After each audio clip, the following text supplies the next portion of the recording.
Military Broadcast Radio, the station that's giving veterans a voice. Find us on the web at mbradio.us. Think of all that time. Every wait in the winter. All those hours no one else saw. Every sprint in the summer. Think of every sacrifice. Early mornings on the levee. Late nights in the film room. Bus rides to playoff games. Every bump in the road. Every moment of ecstasy. Every moment of doubt. Years wondering, is it all worth it? It's all led to this. Man, I got this. It's a 60-minute drive for a 60-minute game. After all the miles we've traveled, we're almost there. After all the hours we've worked, one more can make us legends. After all that time, this is our time.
Seems like no nonsense guy. Like re-emphasize that for the Saints fans out there on TikTok.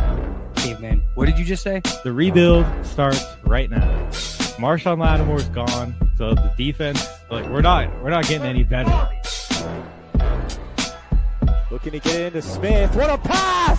Not Dave! T.Y. Smith with the game winner! Oh my goodness!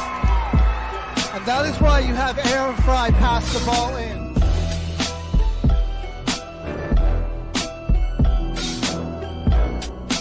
A career year.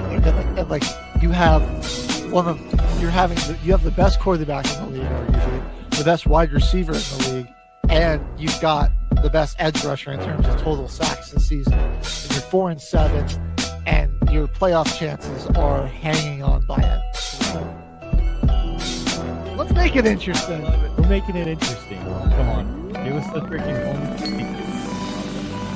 We'll take it. Oh, no! Oh, no. Put him in there. This back the there. Who the heck is that guy? Deflected good, help defense from the Warriors. Oh, what a pass! And Kuminga throws it down! This could be the pass of the year so far. You might watch every game the rest of the season in the NBA. Mr. Announcer guy. So don't you go saying that you're never going to see that. You're such a hater.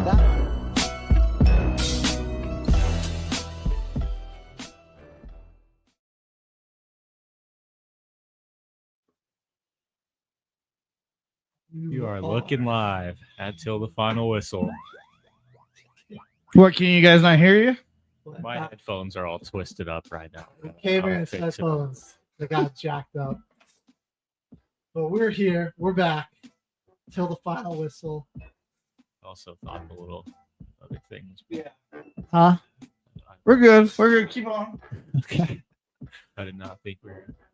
We're whoa. There it is. All right. Sorry, we're a little discombobulated this morning. We're here. That's all right. We're back. I'm not used to doing the show after getting off of work, so I'm a little drained out of work tonight, man. But the show goes on regardless. We're here. Was it a hard night tonight? I mean, I had somebody else there. It's just, I'm tired, bro. Well, we were doing some mixer magic before we came on air. So That's true. that's probably the reason why everything's kind of a little loopy, but that's okay. We got everything figured out now. I can't drink I anything. honestly thought the countdown was about to play after the intro. That's the only reason I'm off right now. Yeah, That's that's my bad. That's my bad. I just thought the countdown was going to start playing. That was my bad. I had my head down. What? But we had a few All-Star weekends pass in the WNBA and the MLB.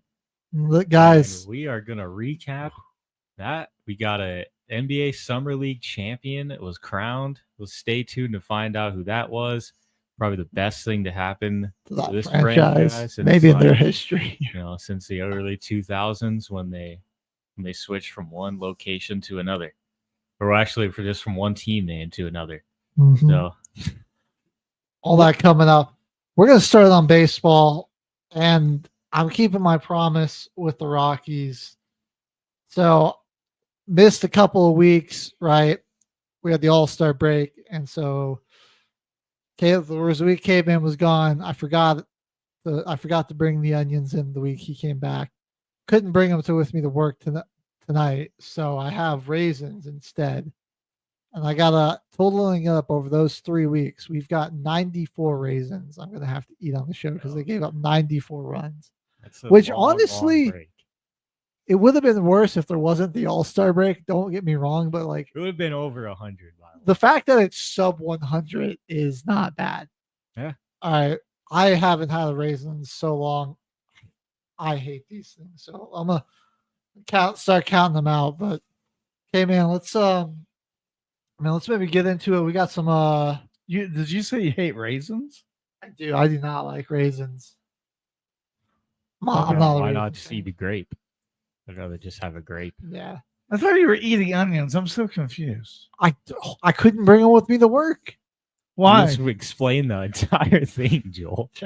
I just explained that. I just don't get it. You might explain it. I just don't get it. That's Onions are gonna go bad if he had them in his car all night long. No, so they won't. They don't have a refrigerator at work. You can put the onions in. I do, but it's packed in there, and I already bring enough food as it is to feed myself through the night, dude. Like I'm not trying to take up the whole fridge. Oh, because I also bring I have several energy drinks, and then I usually for my lunch break I just go and run on the treadmill instead. So I bring something to rehydrate myself. After that, I'm just trying to I already kind of take up a lot of the space, and the onion thing I got is this big. I'm just trying to be I'm just trying to be somewhat courteous to my coworkers, Okay, all right. You don't want it to smell like a nursing home. I get it. Yeah. And then it would just be smelling like bad onions in his car. Okay, that'd be awful. True. Yeah. All right, let's see. I lost count, so I got 8. Now we're gonna just get 10 here before we jump into it. We've been so ADHD to start this show. We haven't talked about sports. We could talk about the Rockies though, man. They freaking stink. That actually haven't been bad. Post-All-Star Break. Oh my god. They played a pretty good series. They won the series against the first series back against the Twins. So they got that win. Word on the street, because I was checking Twitter. Word on the street, there's more people here in Colorado that kind of wish Holiday would have went to another team rather than the Rockies because they don't want good players going to the Rockies because it's a bad owner. It's just going to be a reoccurring bullshit. Yeah, I mean, I can understand that. Let's look at the White Sox. He'll probably develop nicely, start to look really promising, and then because the ownership that refuses to make this team competitive, he'll get traded somehow, and we'll just be back to square one. The ownership refuses to pay out. That's the issue. So they're one of the poorest owners in all of Major League Sports. I think they're the poorest in Major League Baseball. I think they got want to be poor. I mean, I think this guy doesn't make a ton of Yeah, they money. don't He really just make wants a to ton of make money. money off of concessions. I'm gonna look them up. Tickets. I'm gonna look up all about MoFat. Dick We're just gonna tear into MoFat this session. We checked their Montfort, we checked their big old. we big checked dick like a monster. Google of their like net worth a few weeks ago on the show talking about this, but I mean, like, it's probably what's gonna happen. Oh my god! I mean, first Raisins are overall so to the disgusting, Nationals. yo. First overall to the Nationals. Any of those other teams that had a high pick, I mean, it's him going to a purgatory franchise that eventually will develop him and get rid of him. I mean, like I can't imagine even if we don't trade him that he's gonna want to be there. Yeah, exactly. You But know? there is those one or two teams, you know, like the Marlins. They at least got a couple guys like Seattle. They're not the greatest teams, but they at least got one or two guys that are playing really good this season and at least filling stands for more than just like beer. Yeah. I hate this so much, kid, man. I've only eaten 20 so far. Yeah. I'm not a big fan of raisins either. I completely agree with you. I would not be. It's not even like the taste is that bad, but like the texture It's disgusting. makes It me is nauseous. just, it's wrinkly and gross, man. It is not Feels good. like to you're eat. eating like a senior citizen's mouth. It's gross. Prudes. Yeah. Take some prune juice. Hopefully this just clears out my track. Yeah, you're I gotta nice, look for the silver full of lining. fiber and everything. Well, we're getting off topic. That's okay. This It's was good like the- ratings, huh? This What's was like Chat the GPT telling Friday- you about Mumford? the Oh, Friday I'm show. going to skim it before I read it. You Okay. know. All right. Hey, the Rockies kind of been putting up some runs post All-Star break. They beat Liking it, dude. they beat the Twins like 10-4. They 10 just to 4 and then a 10-6. The next game are like an 8-6. oh yeah, and then they just yesterday beat the Cardinals 8-4. Yo. So I've been putting up some good numbers. McMahon, dude, he went off yesterday. 2 runs, 3 RBIs, all that off of a hit. And let's see, he also homered, dude. So he was cooking. Got walked one time, and he was batting 219 in that game. So not terrible, bro. We had some good performances yesterday from the boys. They had Blaylock, I think is how you say his name. Not a terrible 8.6 ERA. Jesus Christ. not like a terrible day at the plate because like not a lot of them turned in the runs, but he did put a lot of guys on base. I'll say that. One entire strikeout from this bullpen yesterday. So we won. we did, yeah, won. we did. It was just a lot of hits for them. They couldn't score as much as we did. That we'll take that. Well, We'll take that. I'm going to this Pirates Tigers game here. Did our boys Scooble and Skeens pitch in this one? They didn't. No. So that's why it was so high scoring, 8-5. It was I was Keller like, and Bednar.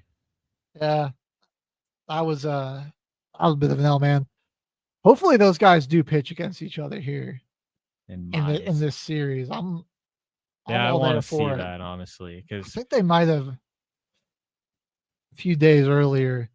A lot of games. It's been tough to keep up with my hours, but the Okay, I'm so all I for have it. a summary here. If Okay, you guys want let's- to hear it. let's check hear it it. out. So it says a summary of the reason why the Rockies are kind of okay. So Terrible. net worth, Dick Montfort's net worth stands at roughly $700 million, which actually places him in the mid tier of MLB owners. So like in between the Dodgers and like the Cubs. Decline. there's no factors- way that they're above the Dodgers. They got to be No. Dodgers are way in front. They have like $1 billion. Yeah, lineup. Dodgers are way in front. I'm just talking about middle. Okay. Anyways, middle. it just says mid tier of MLB owners. compared to like Dodgers. That's what is dumb. He shouldn't be in the middle tier because we're of the stadium location. So let me We're continue. already making enough money on that. Decline factors is conservative payroll under Monfort leadership. Structural challenges at Coors Field, which I don't really get that. That's only because they want to build new random crap. That's not how you make baseball teams good. Right. By building random crap on Well, the don't stadium. shoot the messenger. I'm just reading. I'm telling the people that are watching the show. Inadequate reinvestments of franchise revenue and team quality. And then the combination of spending restraints, pitching woes, and underwhelming results, especially in recent seasons, has led to both on-field decline and growing fan frustration. I think the number one reason why they're having such an issue is because they have training, that they have the spring training camp, and am I right or am I wrong? It's in New Mexico, right? That where they do the pitching training, or is that in Arizona? For the Rockies? Yeah. Because it's saying that the pitching is just hard to pitch because of like the elevation. And stuff. Yeah, it's just easier to hit a home run here. Yeah. It's just when you're throwing your pitch too, like there are certain like mechanics on certain types of pitches that you just can't do as well.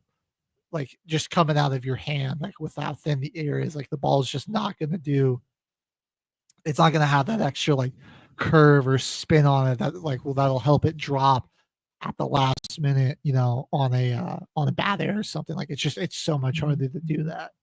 That's more so why it's a lot easier to hit a home run, is because it makes it harder to, for that ball to take that like last second curve or that last second drop or rise to kind of psych the batter out. And then when they do, $700 million owner right here, and we can't get the right people to just try to pitch differently.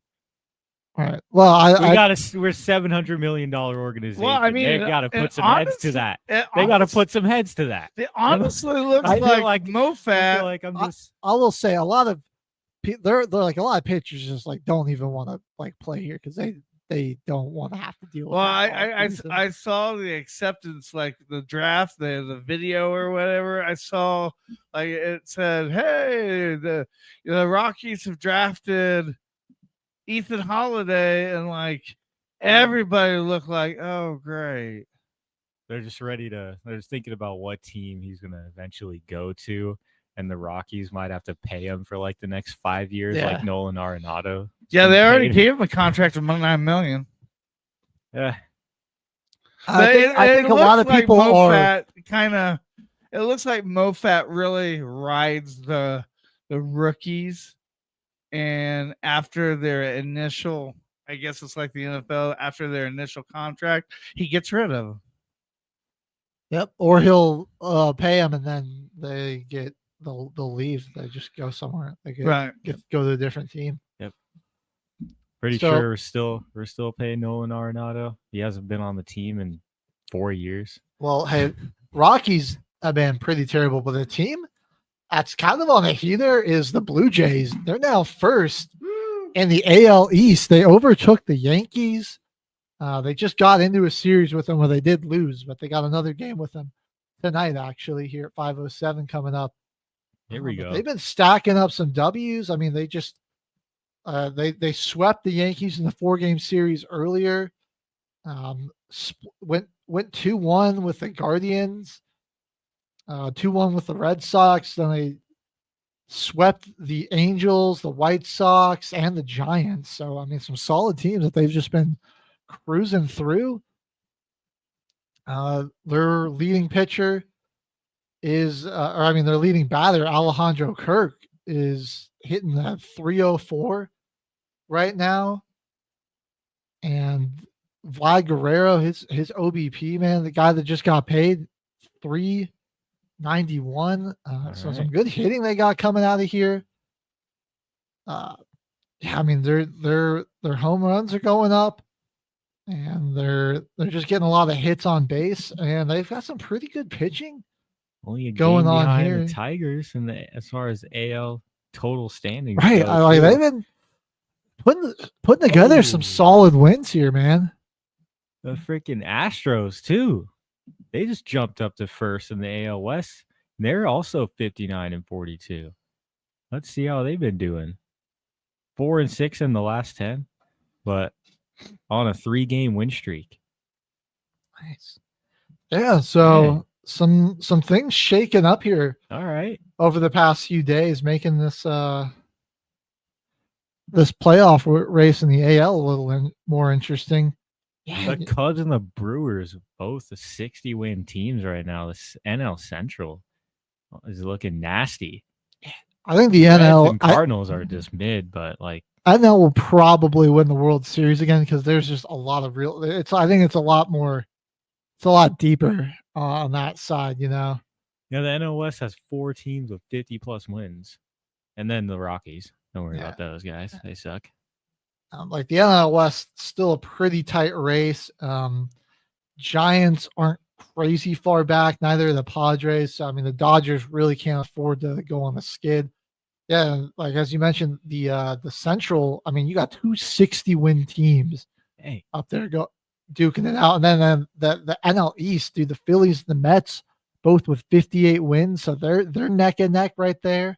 The Brewers, I think, are on the best run right now. They were in a series against the Dodgers that week I was gone, and they're around 500. They're 9-1 in the last 10.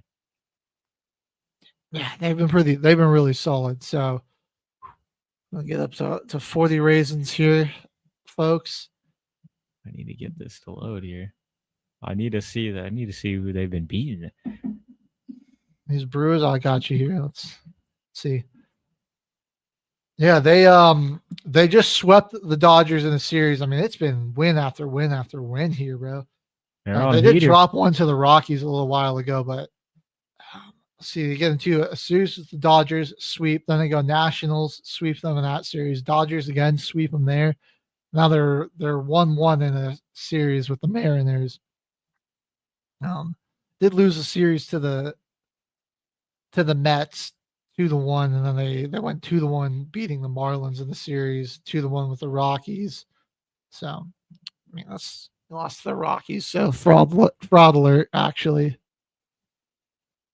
No, I'm just joking. But yeah, the Brewers, another team that's been really hot. Playing. Right there. Cubs there in the Central. I'm excited for this playoff push that we're about to get into. There's going to be some really good playoff baseball this year for sure. Like Dodgers, NL West, and like the Yankees, Tigers, those teams, they went off to a like red hot start. Everybody else was like teetering into it. Now we're really in that full swing, like past All-Star break. People are really comfortable right now. A lot of runs are still being scored too. So, I mean, whether you like that or not, I think it's still exciting. But it's a good home runs. I feel like it's not like, and it's not really just like a couple of stars like hitting a ton of home runs. I just feel like it's people are scoring. Everyone kind of awesome. Runs are up. Just even from some of the more rotational pieces in the batting rotation, guys lower on the depth chart and that way. Cal Ray, home run champ, who's been having a great season with Seattle, still leading the league in home runs.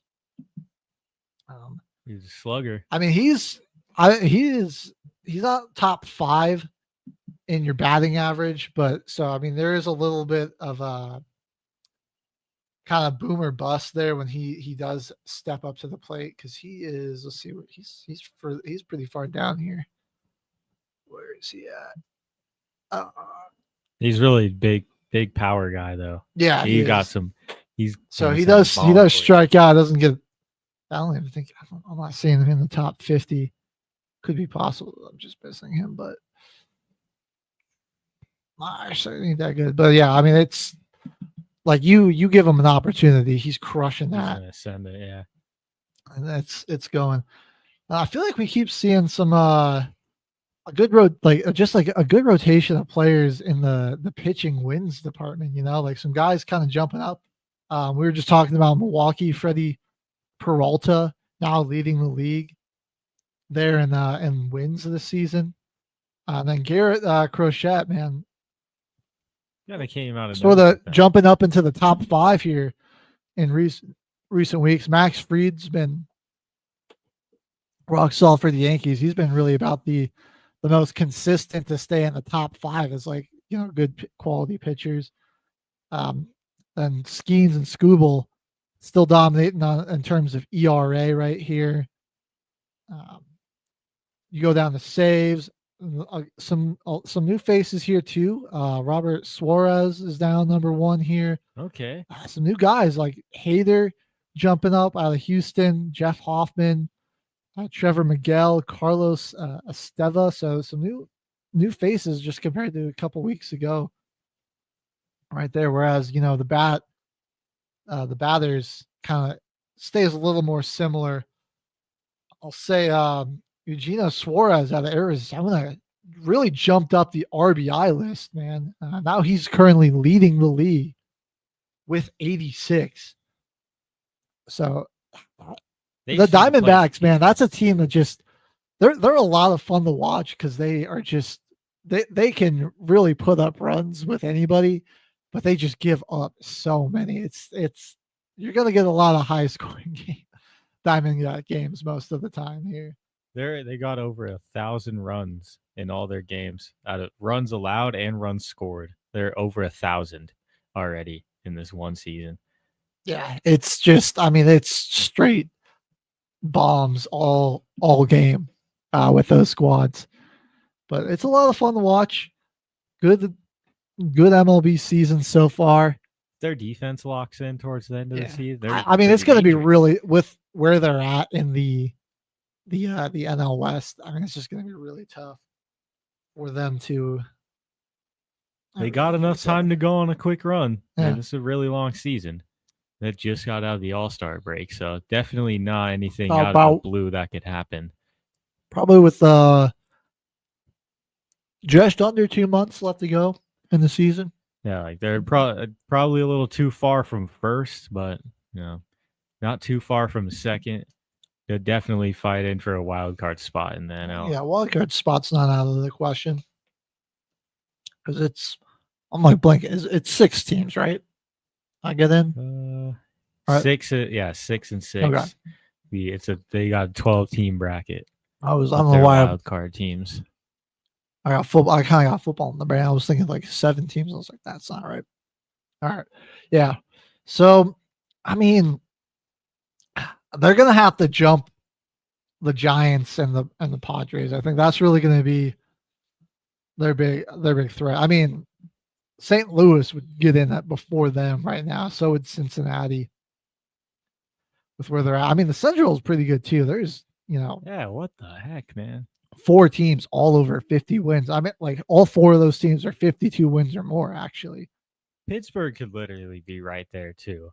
If they had any offense, dude, they've got some incredible pitching. Because, the guys behind Skeens aren't, as flashy, but they get the job done pretty well. Yep. The Rockies of the East Coast right here, the Pirates. Yeah. But I can't really say we got a Skeens or really even anyone in their bullpen. They're like us, but it's the opposite where they have the pitching. They just don't have the offense at all. We're getting carried by this elevation, dude. Yeah, that might help us a little bit too.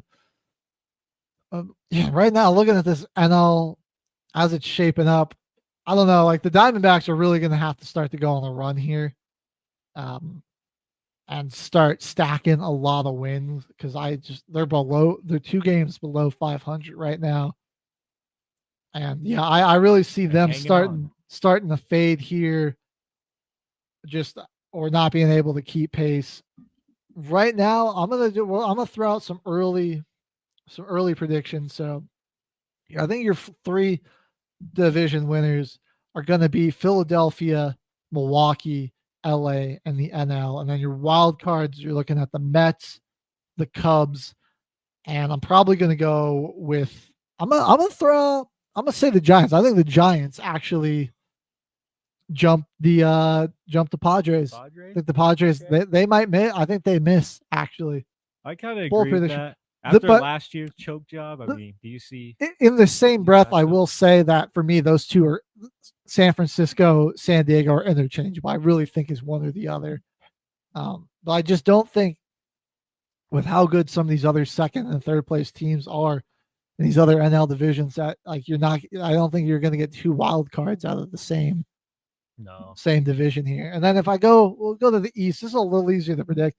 Ultimately, I do think the Yankees will probably come back and win the AL East. I know it's boring, but that's probably what'll happen. I mean, they're not that far behind Toronto. It's the Yankees. Yeah.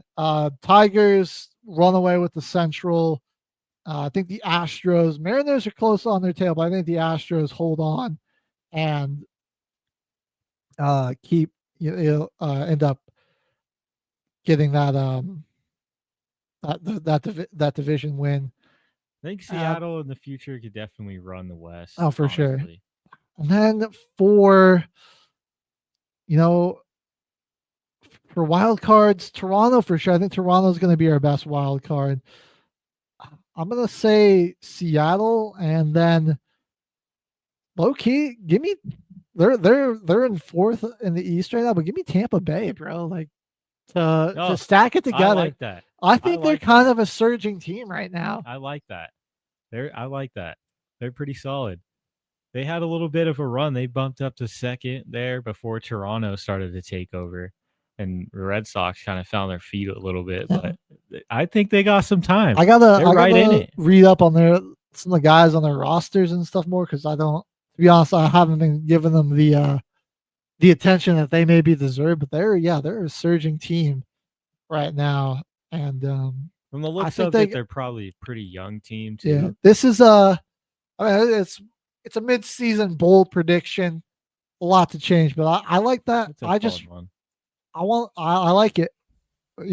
Long season, a lot of stuff could go wrong. I mean, the Rangers could find some footing. Maybe the Guardians get their act together. Who knows? Who knows what we got left in store? That's the beauty of sports. That's why we watch. For the unpredictability, the chaos. I'm gonna down these 3 raisins to put me at 50. There we go. So far into the show, not a bad. Once I can get them swallowed, it's not too bad. But it's just like chewing them. I gotta chew them small enough, or else it's gonna gag me. But we're gonna head to our first break. When we come back, we got WNBA All-Star Weekend to recap, and still to come later on the show, we got fantasy football mock drafts and team building challenge coming up as well. So don't go anywhere. We got all that and more until the final whistle. Presented by Military Broadcast Radio.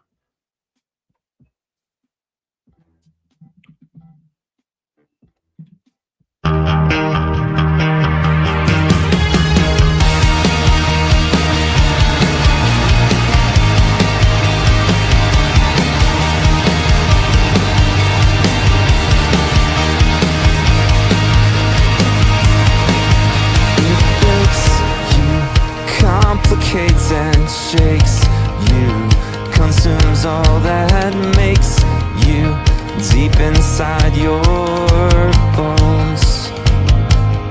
In a moment, choose the things you want and remember who you are and who you want to be.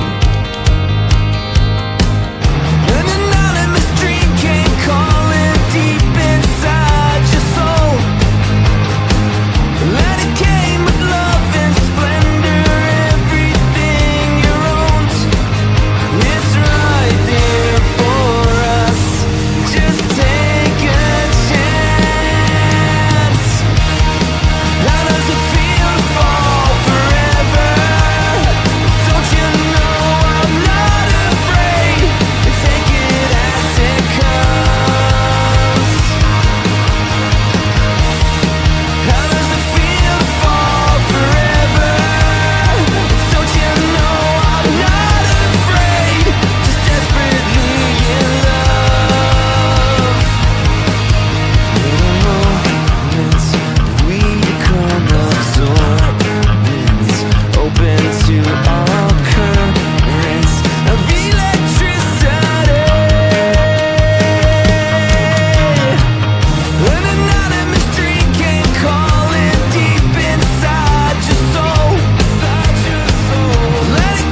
The station where our veterans' voices are heard. MBR Talk. Hey, thanks for tuning in. Welcome, Quack. Program are those of the speakers and do not necessarily reflect the views or positions of any entities they represent. The web at mbradio. You are looking live. You are looking live at Till the Final Whistle, everybody. Got Caveman and HD back in the house. And the All-Star Weekend for the WNBA has also passed us. I almost said the MLB and backtracked all the way. But it was in Indiana again this year. What do you think about this game right here? Because Nafisa Collier was obviously the only one to show up. Yeah. Well, she popped off. I think before we get into that, we should just give a shout to the skills challenge and 3-point contest that the New York Liberty utterly dominated everything. Ionescu reclaims the title from last year's champ Alicia Gray, scoring 30 points, tying the record for a 3-point contest. Her teammate Natasha Cloud won the skills challenge. And the cool thing, I forgot her name, but the only rookie in that 3-point contest, she was nervous sitting on the bench, and so Ionescu told her that, like, if she wins it, she would give her half the winnings and then donate the other half to her charity. And so she's gonna do just that. So I thought that was a cool footnote from the 3-point contest. But yeah, this game, I mean, Nafisa Collier, I think, is just, she's on a mission this year. She wants an MVP. Wants that MVP. I mean, she cooked in this one, 36 points. She was 4 or 5 from 3, 13 to 16 from the field. So I think it was what, 93% true shooting? Yeah. Something like that. I mean, just unreal. Barely even missed any shots. Unreal efficiency. She posted 36 points, 9 rebounds, and recorded a steal as well. 1 assist, but she's a big, so passing the ball ain't really her thing. And really what she does. Yeah. Why did she even have to draft her own team? Yeah. She's the team. She didn't even really need any teammates in this one. I think her teammates did all right. I mean, some of her starters were kind of like, like Becker's didn't do a whole lot. I mean, she had 8 assists. She was dealing out there. She didn't do a whole lot scoring wise. Not a great night shooting for her. Alicia Gray gave a solid 18. You got Nneka Awemick. I'm always messing up. She had 16 and 7 in that one as well. And then the bench unit, I think Plum, 16 on the bench. That was pretty Caleb solid. McBride, 15. I mean, Team Collier really just kicked Team Clark's ass, if we're going to be real. I mean, they outscored them pretty drastically in the first 2 quarters. It was a little closer in the third, and then at that point, I mean, some of the foot had come off the gas a little bit, and so they barely outscored Team Collier there in the fourth quarter. But at that point, I mean, you lose by 20 points. And so like pretty, I mean, like they were kind of just felt like they were chucking shots. There wasn't always like the best. Yeah. They had this look to set. They had this 4-point shot thing on these AT&T logos on the court. Everybody's hucking up bricks from the freaking AT&T logos trying to get 4-pointers. Nobody was even putting any hands up. Kelsey Plum, 2 of Kelsey Plum's 16 points are on the most obvious and oblivious slow motion Euro step travel. It didn't even get called in the All-Star game. I get you're letting them have fun, but what? Yeah. We're watching people like have this is like shoot around level of. It was typical All-Star game shenanigans, I would say. Definitely. I appreciate that's why I appreciate fun. It looks what like Collier did, because she was like the most locked in there too. I mean, you're gonna give her that. You're not gonna play defense on her. She was gonna just. She's gonna score. Yeah. And that she did, and then we got action resuming in the league. Last night was when they finally came back from their All-Star break, and we're talking about Nafisa. Her Minnesota Lynx are absolutely dominating this year. They're 13-0 at home, and they come out and they just smoke the Chicago Sky in another game here. And it was Nefessa and Kayla combining each with 19 points, so 36 total there. Nefessa blocked 4 shots. She had a steal, 4 assists, and 8 rebounds. I mean, I don't know if anybody's going to catch her MVP. I mean, we'll see how the rest of the season goes if she keeps this up. But like, just with how the season's gone, I mean, it is very obvious. There's a wide gap between her and whoever you would say is second place right now. I mean, I'm inclined to say maybe it's Aja Wilson still. I think it could be Asia Wilson this Yeah, year. yeah, but I just, she is just, you see her out there on the court every night. And it's like, that's obviously the best player out here. I mean, she's Easily. no, like it just doesn't really seem like anybody can stop her. And I mean, they got a good team around her because Kayla McBride's a really great compliment at the guard position for her. I think Carlton, as you know, Nefessa plays more of that 5 role. I mean, Carlton really fills in as a stretch, 3-4 type player there. Alana Smith has been really good for them this year too. It's a really well put together team. Maybe not the greatest depth, but I think they've got just enough depth there that with how strong their starting 5 is, it's looking like a lock that they're going to win the championship right now. It's definitely. If we're gonna do some more Post-All-Star Break predictions, yeah, we'll give quite easily. We'll give it to them. But it does continue. They got a game, only one game tonight. The Dream are going to Phoenix to play the Mercury. Guess this kind of could be a pretty good matchup. The records are a bit different. The Dream kind of on that 500 mark, but the Dream allows the fewest opponent 3-point field goal attempts per game. Great at defending the perimeter, and Phoenix being the second in 3-point shots attempted per game. So we'll see if the Dream got their perimeter defense set up. This could be a pretty good game tonight here. Their defense looks like it's set up. Their scheme kind of set up to completely counter this 3-point attack from the Mercury. So I'm excited to see this one. Good game back from the break. It looks like the players were trying to get a good message out to get their pay raised, and I think that's a great thing.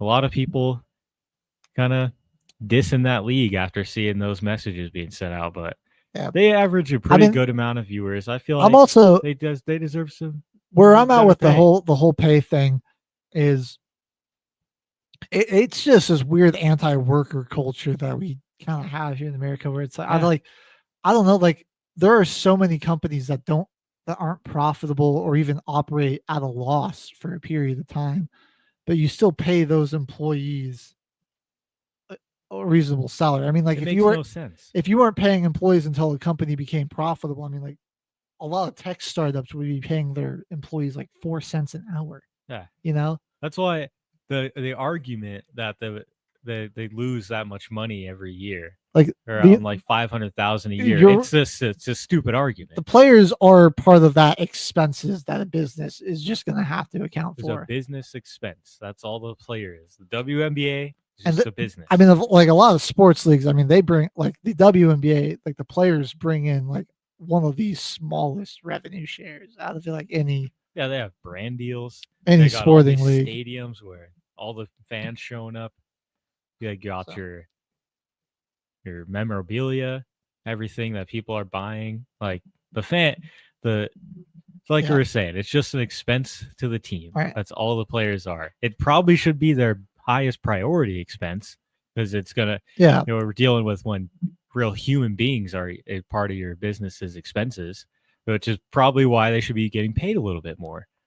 Yeah, it's just wild that people don't want them to be like, paid what the money that they should be owed. It's like, and like the league is becoming profitable, and so that was ultimately the goal.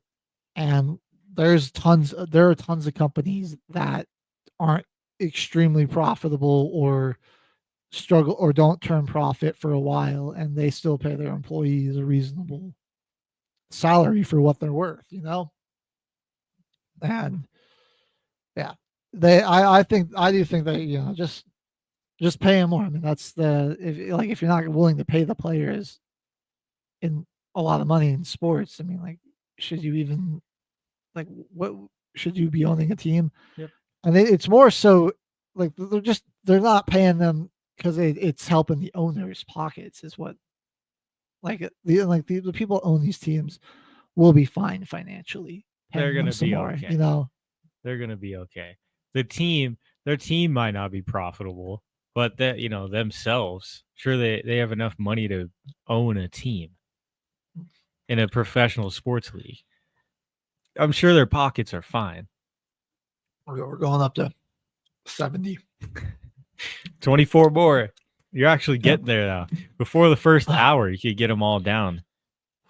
I'll be able to do that, but we'll see. 10 minutes left. Yeah, I don't know if I'd be able to eat 24. Yeah. Nah. I'm not trying to do that. We'll see, though. No. We'll have throw up. HD throw up cam. I do want to. I almost forgot to bring this up about the All-Star game, but we also got to give Skylar Diggins a shout out. She posted one of the first triple doubles in All-Star game history. I think it was actually the first triple double in All-Star game history. 11 points, 11 boards, 15 assists. So you'll talk about dealing it. I mean, her plan, feed the ball to Nefessa Collier. Yeah. That's a good plan. I'm not gonna lie. I mean, that's a good plan right there. Well, then another performance kind of on the highlight. Kelsey Mitchell was popped off for 29 last night against the Liberty, but that starting five, there's just very good, man. They all can score. 17 from Leona Fibic, Stewie, Jonquel Jones, which reigning finals MVP, 18 points, Cloud 10, Ionescu 13. Are the Lynx technically, are they like the NBA where Minnesota's technically in the West, or are they in the East in this one? I can't remember. I think they're in the West, aren't they? Minnesota's in the West in this. Which is kind of weird. I don't know. I feel like Minnesota definitely makes sense as more of an East. It is, if you split it right down the middle in the U.S., Minnesota is pretty much on the east side. It's way closer to anything on the eastern seaboard than it is on the west, but it's in the west, I guess. So right now could be a collision course between the Liberty and the Lynx. Also got the team name there, but we go look at the broader picture on the standings. Mercury certainly got a good team. There'll be a problem in there. I think the Fever will make it again. I don't know if they'll have the depth to really go the distance. I think the Aces are gonna probably struggle to get back to the championship, the West Championship, where they were eliminated by Minnesota last year. We talked about it last week. Losing Plum really hurt them. It's been tough for them. They've been kind of lacking. They haven't really been able to find that that playmaking, like you would say, like you were saying. But they still got Chelsea Gray though, so I mean they got to find something with her as a facilitator. I really think right now, I mean, I'm gonna just throw out some predictions for the East and West championships as we've kind of reached that point. I'll say you're looking at the East. Give me New York and Atlanta squaring off there. I like this Dream team. That. Dream are pretty solid. They're underrated. I really like Alicia Gray. I think Ryan Howard is, out behind Collier, who has been operating as a center. I mean, Ryan might be one of the best centers in the league right now. And then, they just got a great front court with her and Brianna Jones. H Train is announcing his presence. I thought Tiana Pau has been really great for them as a rookie. And then they acquiring Brittany Griner to be their backup big off the bench. Really good, solid veteran piece. Yeah, really and solid. She's still pretty efficient. Yeah. this point in her career, she's not too bad for him. And she comes in, gives them a good 23 minutes a game, is averaging 10 points, 5 rebounds, leading the team in blocks, 1.2 blocks per game. So yeah, she's found a pretty solid I mean, good rim protection and rebounding out there, and can score some points for you. Yeah, found a good spot in their offense, really. Just rim protection, rebounds, get that turnaround jump hook all day long. I mean, that's traditional big man play. Right, and they really do rely on their size here, but then they got some very shifty guards. I mentioned Gray, Jordan Canada, another just smart scorer with the basketball, and just she's a really good facilitator. For them, really, and just finds a way to runs a pick and roll action really well.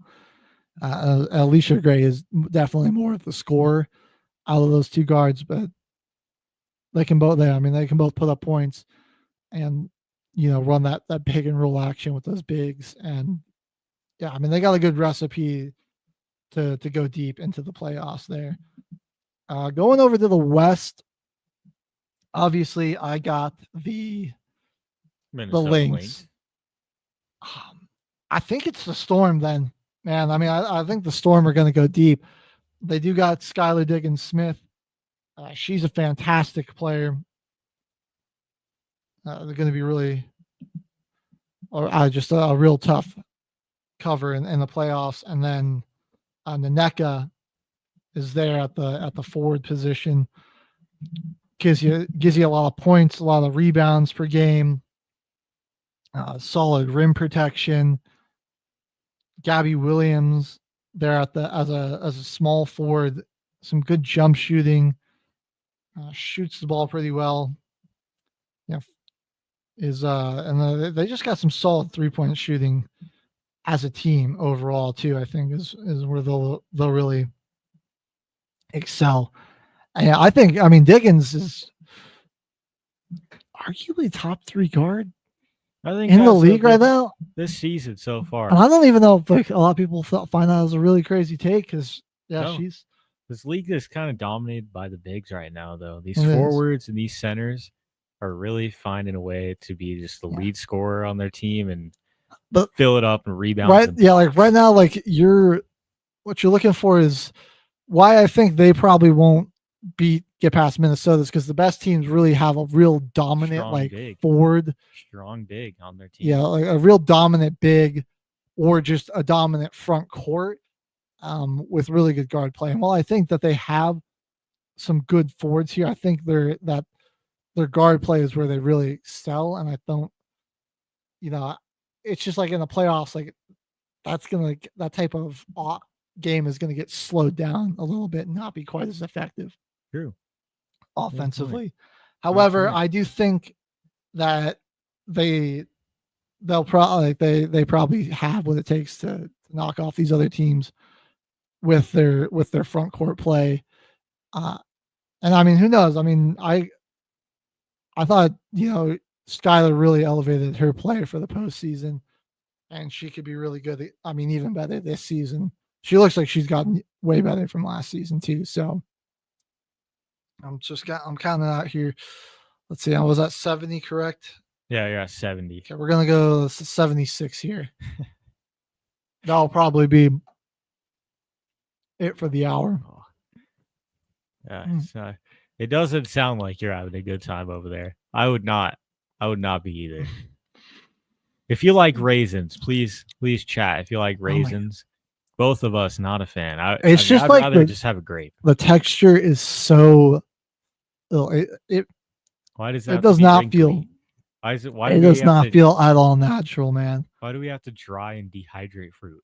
Yeah, it's so much better when it has all that. And then there's the taste isn't really anything except for there's this brief really this period where it just tastes really strong, and then it's just flavorless, wrinkly mush. While you chew on it, it does not feel like food that I'm eating. But we are getting close to the WNBA playoffs. And let me tell you, I am really excited for this. Because that just means that we're that much closer to the NFL season. And we're going to be right there where we got WNBA playoffs, NFL starting up. We got baseball getting into the playoffs. Oh my God, yeah. We got some NBA action is getting ready to kick off soon. It's going to be awesome. We're getting to that right prime time of sports. I can't wait for fall. Fall for fall, baby. Fall's the best season just purely because of the sports, but also, I mean, the leaves are changing. The weather gets a little cooler. It's like nice transition from summer to winter. I just enjoy the weather in fall. Yeah. Drop your favorite seasons in the chat. We're gonna move on to the summer league recap here. And you guessed it, baby. Wrap Charlotte. it up. Charlotte Hornets. is your champion. Let's go. Con Canoopel. He's kind of a dog. I can't even lie. He had a pretty good showing in this. I say, yeah, bro was cooking, dude. He was cooking for the boys. This Hornets team is probably going to be bad. They're gonna be awful, but they're going to be a fun bad. Like they'll be very competitive. I just like they're going to be like an electrifying 11 seed, 10 seed. I think they could sneak into the plan. They could sneak into the plan. Like this year, they have a very good chance. Fan of raisins. Yep. Neil knows what's up. Neely knows what's up. My apologies. Don't be messing up my mom's name, bro. I couldn't tell from the picture. It was a lot smaller now. Now I can see that it's actually. I can see the person that it is now. All right, go easy on them. Not a fan of raisins, mushy taste. Yeah. Oh yeah, Halloween too. That's a dope holiday, Halloween, man. Fall's just the best season. We're all there. H, you a big fall guy? You like fall? You know, I do like fall to a certain sense, but I tell you what, these are when I was a kid, people that gave out raisins or apples for Halloween should be kicked in the nuts. Yeah. But now that I'm an adult, I take the Halloween a little bit more seriously. When I go to hotels and stuff, shampoo bottles, conditioner, that's what I give them in the Halloween. So, oh, you give like the travel things out? Yeah. That ain't bad. Yeah, that ain't bad. See, the candy is more expensive now than it was back in the day when we were kids. I mean, you cannot buy a thing of candy, a bag of candy, for under $30. Dang. Yeah, it's getting expensive. It's getting crazy expensive. Especially if you live in an addition. And you thought COVID would like kill it. Now they have what they call parking lot parties. Like everybody goes to the parking lot, they drop up their hatchback or whatever, and then kids go to each car instead of going to the house. It's more efficient. I hope people aren't doing that. There's a lot of people that are doing that. A while. It's all right. COVID was so long ago, especially man. Go knock on a door. Montbello area is notorious for that. You gotta give your kid the authentic Halloween experience and going trick. If anything, it's good exercise for them, especially if they're about to eat a ton of candy. You're walking through the neighborhoods. You're not just going up to your freaking math teacher's trunk. My preteen years, me and my buddies, we were like, it was like a mission to try to get as much candy. And bro, my dad like took it super serious with us too, man. It was like he riled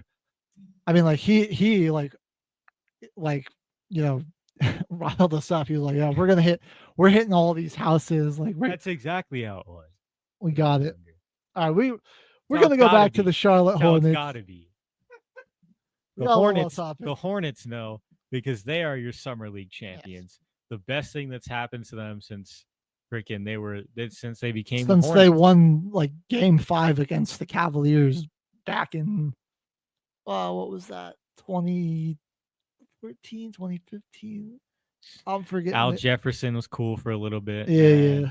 Kemba was cool for a that, little bit. That series that they ultimately did lose in 7 to Cleveland, but hey, man, that Game 5 win was electric. So yeah, I mean, Charlotte might as well hang the Summer League champions banner. Yeah, seriously, put it up in the stadium, bro. I kind of I like the dynamic Knipple and Kalkbrenner had together.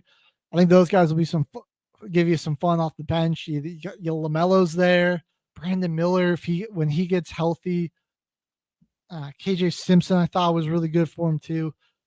I mean, they'll put up some points, dude. I mean, they'll have some highlight plays. I mean, they got a lot of like great athletes. I just don't see the coaching bringing it all together. And it's just Charlotte, the ownership. Yeah, I mean, eventually, I feel like it's just going to come to a point where it's like LaMelo is going to be gone, and then Brandon Miller is going to be like your guy that you're building off of, and then where do they go from that?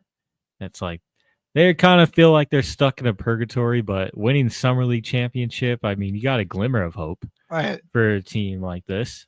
It's some type of championship to celebrate. So good for your young guys. It'll be good development for them. I mean, hey, maybe they're just going to be the Summer League champions, like the Bears are always the offseason champions. Summer League dynasty. They're just the Summer League dynasty. I gotta say, some guys that I really liked. That I was like, we shouldn't even be. I'm surprised they dropped Nick Clifford. I thought he was balling out. Same with Walter Clayton. I was a little unsure, but I mean, he was really good. Seems like he could be pretty serviceable in this league. I think average like 21 points. Fun. Yeah, dude. I think he's going to be good. Kyle Filipowski is clearly too good for everybody in Summer League. The Jazz got to be giving this guy some significant playing time, dude. He was averaging 30. He's averaging 30 points. He was really killing them, dude, in this Summer League. I had a great time watching him. He had a contact dunk, like game winner. Like, bro, I mean, like he just couldn't be stopped. He's averaging 30 points, 7 boards. He's shooting 39% from 3 and 56% from the field. So I mean, it's like everything's just coming easy to him. Like 39% from big like him is pretty good. I think he needs some more minutes this year for sure. They got Walker Kessler and freaking Markkanen. Markkanen is just 7 foot small forward. Keontae George. Oh, that's a guard, but I see what you're saying. I like Keontae George. Keontae George. I think they just got to get Filipowski more minutes to make that roster, I think, a little bit better. Now also, that he had such a good Summer League. A team that's winning the offseason, still Houston Rockets, because, dude, Reed Shepherd looked incredible, dude. That's our guy. Not the final whistle. Yeah, not the greatest shooting numbers from 3, but he's showing I mean, I don't know how much of an impact he's going to have this season because I think the shooting still needs some work, but he has shown some incredible ingenuity and craftiness when it comes to scoring. And I think a good ability to get to the line too. And I think his facilitating is just going to go up as well. And so, I mean, you've got kind of just a nice little wild card piece to use during the regular season. I think come playoff time, he probably will. He's still a little too raw to come into the lineup, but he's going to get stuck in the dog all year last year. He could have been. Dude, I think he's really close. Yeah, like them not playing him a lot last season was a bad idea because I mean, like right now, I mean, you could have been working on him all of last season. I think he could be even more refined and be able to be a bigger part this Summer League. Yeah, he could have been a bigger part of your game plan this year. But yeah, you got a real gem here. I think you'll have. Big fan of Reed Shepherd. And Ron Holland for the Nuggets. He had a pretty good Summer League as well. So we enjoy seeing that. And then a great last performance. Number 1 overall pick, Cooper Flagg. 20 averaging 20 and a half. They didn't let him off the leash too much. Obviously, they don't want him getting hurt.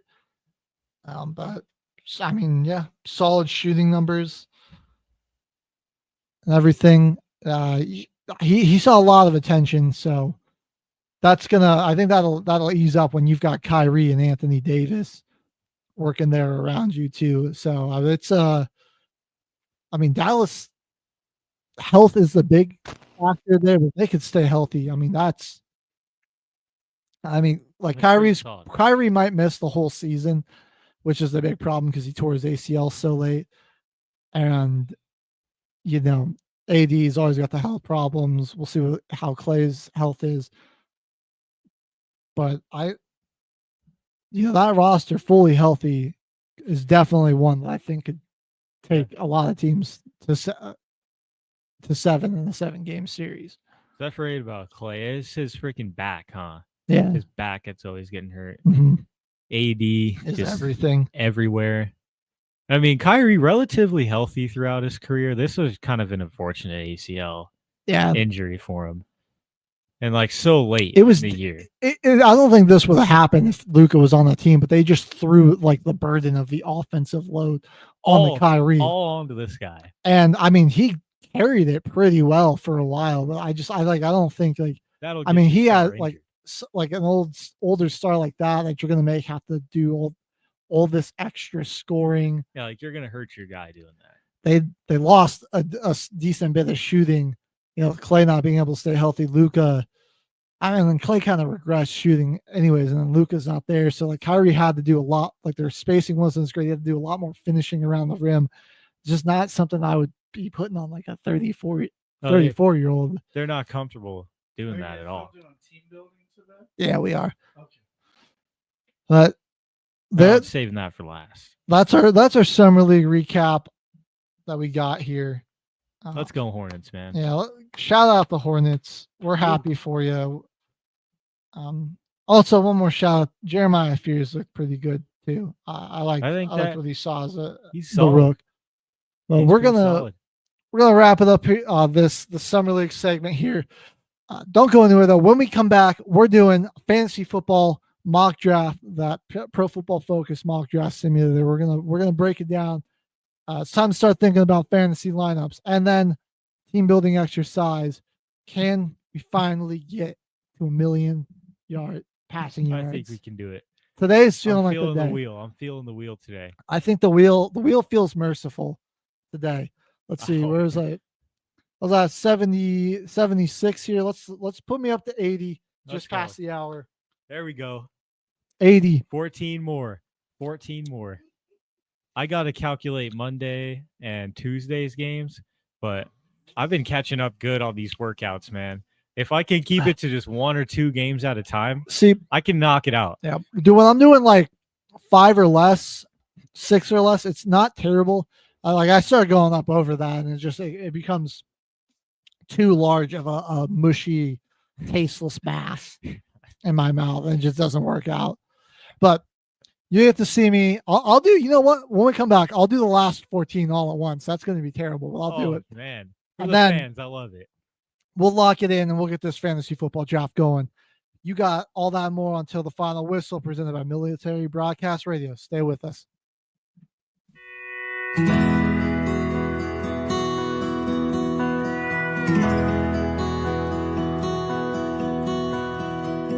60 years went rolling by. It was here we said goodbye. The war was brewing, it was extreme. We were only teens. I knew the day I died, all alone, my brand new bride. Our favorite song would be a sign I'd be back in time. So raise a flag with pride and grace. I seen the pain on a soldier's face. Bring me home, both sides say I'm a soldier of the USA. You weren't alone all these years. Seen you cry, I know your tears. You raised our child and a family, all without me. You've done well with your life, lots of friends by your side. I heard a nightly secret prayer, I was always there. So raise our flag with pride and grace, I seen the pain on a soldier's face. Bring me home, both sides say, I'm a soldier of the USA.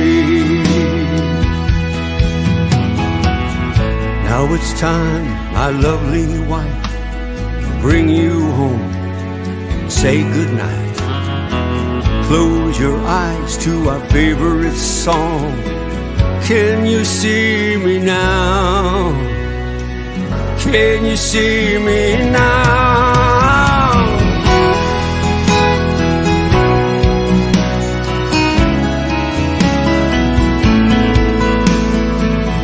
One day we'll come back in time for those we leave behind, but for now we'll watch them grow.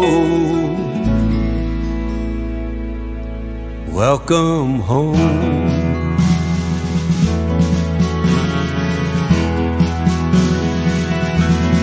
Welcome home.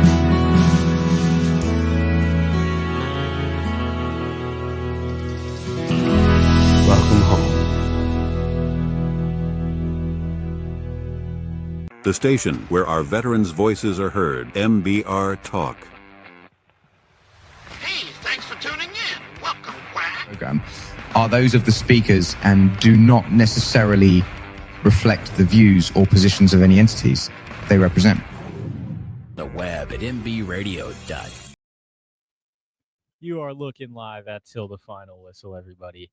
We are back, and it's time for those mock drafts. Yes, Fantasy sir. football. Real quick, NFL's coming right up. I'm going to choke down these raisins. If anybody's listening and you know where you're drafting in your fantasy football draft, we will set that as the position we draft, and we'll run that full mock draft for you. If not, I'm thinking we did a little bit as a first pick. I'm thinking we just flip it and we do dead last and see what we can do. You're picking dead last. And we're just going to keep doing like mock drafts throughout the upcoming week in different positions. So we'll probably get to all 12. If you got more teams, we got that. But yeah, right now, if you're watching and you know where you're picking your fantasy football draft, we will go ahead and set that as the position if you would like. But in the meantime, popping up our fantasy football mock right here. Let's choke down these raisins real fast, and then we'll get started. The final 14 down the hatch. All right, will you get that second box off? Yeah, I was like, what is that? It just changed our layout because we wanted to share the screen. Okay. Oh, you took it away. Hold up. There we go. Big dog. Go ahead. No, still. No, it's still there. Still not tracking. That's on That's you all guys. You just got to share the right screen. Whoops. We are sharing the right screen. Oh. My bad. Whoops. I'm not mean to do that. All right, let's bring up the sound camera for this one. No, we don't. Doesn't matter. Yeah, that's all right. Or Joel can fix that when we can get on to the draft. But all right, I say we just go right smack dab in the middle. Lock ourselves in as the 12th pick. Oh, he's got it coming. All right, well, get us get the web page up on the big screen. Obviously, we're gonna go ahead. We'll fire it. We want to have some time for team builder. So here we go. The picks are flowing in. So here we are at 12. Got Nico, got BTJ, Drake London, Achan at the top. I feel like Achan He might have a pretty decent year. I don't think he's gonna have I that don't great like of a year. the offensive line that came I don't think in. he's gonna have that Could I great tell of you a what my thought process is here? Because we get back-to-back picks, obviously. Yeah, we get 2 in a row. I love taking Brian Thomas Jr. because I don't know how well that Texans offense is going to be. They might have the It worst. seems shaky. They might have the worst O-line in football, and I'm kind of worried what that might do to Nico's production. I think BTJ with Travis Hunter opposite of him, and I mean he showed out with like Nobody last nothing. year. So I think he's going to have another great season. I think we go BTJ, and then on the flip, we just take Derrick Henry. I think that's good right there. I like those picks. I mean, obviously, That's you can solid. do it in whatever order you want to, but we're going to go Brian Thomas Jr., Derrick Henry. You can see some of the other names flying off the board here as we wait for us to get up here. So here we are at the end of round 3. I want to just take a look at what QBs are available. Okay. Jalen Hurts, Burrow. Still got Mahomes in there. Jaden Daniels. So I like to fill, me personally, when I'm drafting, I really do like to fill in my skill positions. Get those guys first. However, I am liking to see Mike Evans right there, but I feel like we might be able to get him later, but I don't know. I am pretty high on Jaden Daniels this year too, where I'm almost like I'm inclined to maybe wait on another running back because I was like, I'm going down here. These aren't names that I hate. I'm kind of liking, we're doing PPR. I'm more inclined in a PPR league to get another receiver. So like snag Mike Evans and then grab Jaden Daniels. I think with his running ability, they some good points. That's good points. They brought him some more weapons.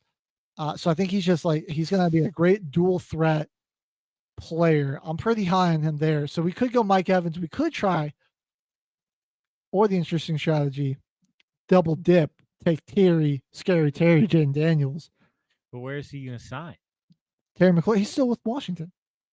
Well, they're still in their contract dispute right now. That is true. I think he'll probably be there. He'll probably be there, but yeah, we could see it. Could we see a holdout?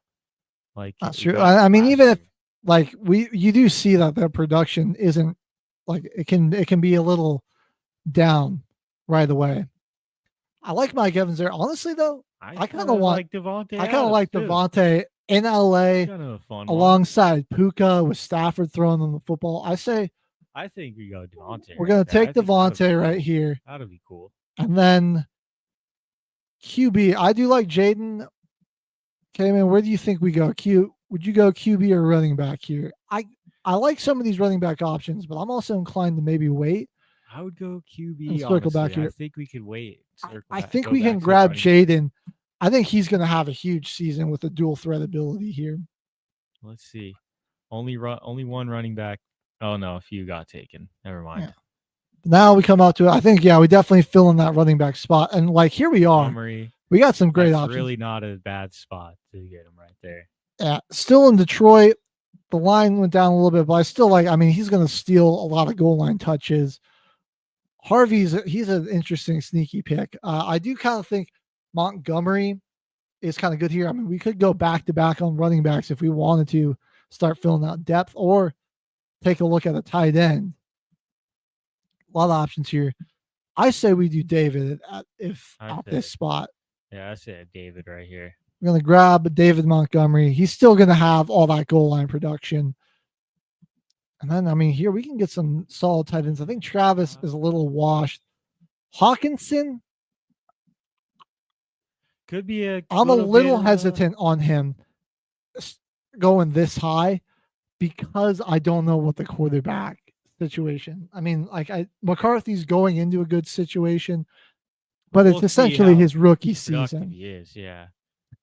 I honestly, if we're going to take a tight end, I kind of like Evan Ingram. When we're looking at the wide receiver, we could fill out guys here. Receivers. We've got some good vets and second-year guys here. could go Travis Hunter. We do have his teammate already, so that's a little risky here.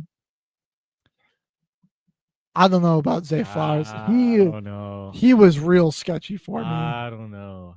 Ridley, take a chance on Ridley there because now he's got Cam Ward.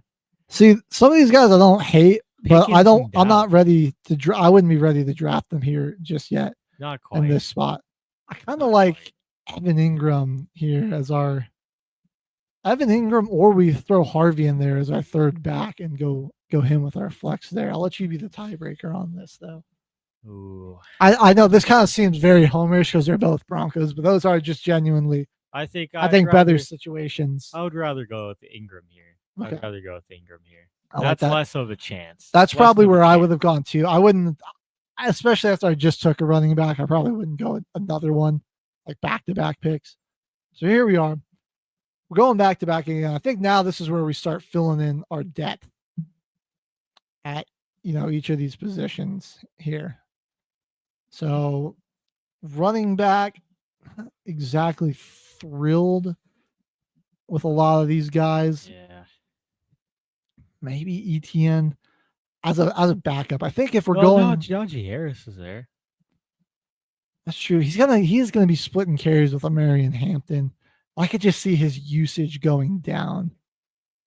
Which I mean, Najee would be a solid play to start the year, but I really see his usage going down as the season progresses. These guys split backfield situations where I'm not quite ready to take them. I wouldn't really also want to pull the trigger on Stevenson as Who well. did that one scares me. The Steelers draft a running back that I'm just not thinking of? They did. He was on the board. Caleb Johnson. That's his name. All right. Perfect. I kind of think, looking at it here, I like what receiver options we have more. I think we go Worthy as a flex because he'll be a good he'll obviously in the Chiefs. I mean he'll be a good matchup based guy, and then so I say we take Worthy right here. I like it. And then we're gonna go running back situation. Let me check Dallas's depth chart real quick because I know they brought somebody else in alongside of Javonte. They still have Rico Dowdle as well. They drafted Jaden Blue. Dowdle's gone, dude. He went to Carolina. Yeah. Oh, they brought in Miles Sanders. They got Jaden Blue. Javonte. I mean, that'd be a decent pick. I honestly feel like that's too much. That's taking a chance there. Who, Javonte? A little bit, yeah. I think ETN might be our safest pick here. I think ETN. I'm just not super thrilled on Jaylen Warren. It's like a Najee situation where I just think his usage is going to go down. ETN does have a good chance to actually carve out the role. I mean, Bigsby never really got anything consistent going. Yeah, I think Bashan Tuttle is maybe a little. He's just not quite ready to have the usage that some of these other rookie backs might get. So we're going ETN there. Bam, here we go. Rashad White this low is kind of a fucking steal, pardon my language. Kind of a steal there. I mean, at this situation, I don't think we need to get another tight end. I mean, let's see what they got here. But Ingram's probably our starter every week except for one. So we can kind of pick up a guy based off a matchup where I'm like, or take somebody later as a backup. But I honestly almost don't target a backup tight end all the time. Yeah, no, you could kind of go later on there. A lot of defense. Where are we at in this draft? What round is this? I can't tell. This is we took so this is tail end of 9, it looks like. Yeah, this is round 9. So I mean, I don't hate the Broncos defense at this point. Because they're probably going to be a very high scoring defense. Again, I was like, this is not even just Homer thing. I just like it was a top 5 defense last year, and they added 2, all Pro Bowl caliber players, as well as spend a pick on my opinion, the best cornerback in the draft. What do you say, Caveman? I just don't really like any of these running backs that are on here, honestly. true. Like, Ray Davis is gonna have like 1 week where he freaking goes off. Like, I do kind of Rachaad like White. Rashad White, but he's got Bucky Irving is that big problem Bucky, there. man. Bucky's the PPR demon, dude, because he's a receiving threat. Pittman, the quarterback situation makes me hesitant with him. Man, no. You know what? The Broncos defense. We got back-to-back picks, so I'm kind of thinking we got decent depth. Broncos defense, and then Jaden Reed, maybe. I like Jaden Reed. I'm happy with that one actually. As a flex type of player, kind of come in based off of matchups. So boom, there we go. Our teams. We should have went Shaheed. We should have went Rashid. Oh, was he there? Shaheed. I think he could. Yeah, he might be in for a low key nice season. Sneaky. All right. Well, we don't know how that quarterback situation is going. He is off the board. All right. So now we come over. I do think we kind of need another running back for depth, and another wide receiver is probably where we go here. Or actually, do we take a backup QB here? I think steal somebody from. At this point, Jaden's going to probably be our guy, but backup QB. Somebody that doesn't have a bye on week 12. Like, has some good matchups in the year. I mean, Dak is a fantasy monster. There might be weeks we want to start him over Jaden. He's got Pickens and CeeDee Lamb to throw the football to. I like Dak. I like going with Dak here. I think we say solid one. We snag Dak. Now we have a real luxury situation at quarterback where you've really got a good option each week. Like, the only downside is that you might play the wrong quarterback and who's going to score. It'll be one of those situations, but at this point, I like getting Dak in there. Still some great QB options on here. Matthew Stafford's still on the board. He's a solid. That's a solid definitely pick. Solid. Bryce Young could have a nice season. I don't hate Jordan Love. Herbert would obviously be good if we didn't have the same bye week as our QB. And it's just like I probably would have taken Herbert if he didn't have the same bye as Jaden Daniels, but Dak's I think just as good. I think now I do want us to. We need a little bit more running back depth. Let's see. We got 4 wide receivers at this point. We got Brian Thomas Jr. I say here we go running back. I kind of like Rico Dowdle. I low-key think he's in a good spot. That's a solid pick there. Here in Carolina. Because it's going to be him and Chuba. For real. With the picking up Rico Dowdle, you think they're going to continue? And I think the guy that got injured. Dowdle really had a good end stretch of the season there too. I like Dowdle. That's solid. He's a bit of a risk, but I think we've built enough depth where we can take a risk on a guy like that who does have some high upside there in Carolina. As we go on, all right, here we are. I usually wait until the last round to take a kicker. So I probably wouldn't take a kicker yet here. We're in round 13. We still got some time. I think another wide receiver, maybe Jalen McMillan. I'm glad you said that because I like Jalen McMillan here. That's a good pick. Baker's just a gunslinger, dude. Yeah, he'll throw it to all of his guys. Godwin and Mike Evans had some injury issues too, and he really popped off near the end of the year. I think we're gonna fire it. Jalen McMillan right here. Like it. Bam, and then we got one more bench spot to fill, and then we'll have our kicker to fill. Look at the tight end situation. Yeah, I kind of think we just leave that. I would leave it open where we're at. I think Ingram's going to be a play pretty much every week.